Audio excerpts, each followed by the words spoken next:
Well, the polls are open across the metro, and there's been a steady stream of voters. Syed Shabbir is live at a polling place in Brookside. And Syed, how is the turnout there? Well, Cynthia, things are going pretty smoothly now, but earlier today there were several issues at a couple polling places when the polls opened early this morning at 6 a.m.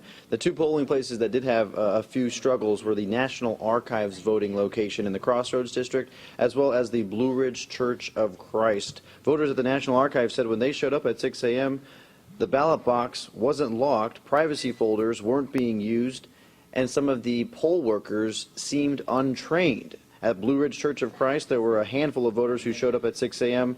but had to wait 20 minutes because the electronic voting machine had not been turned on. They also had problems scanning people's driver's licenses, so poll workers had to input people's information manually. Now, I spoke to Shelley McThomas from the election board. She said all of these problems have been fixed, and she offered this explanation. She said that the average age of the poll workers is about 70 years old, and sometimes they have a hard time getting through this technology-based system, which now actually includes iPads for registration. Now, all of these workers do go through a 6-week training program, and some of the workers who were at these polls that were struggling this morning were brand new, so they were getting used to all of these changes. Now, as far as what's on the ballot itself, here in Jackson County, voters will be deciding on a half-cent sales tax that would raise about $800 million for medical research.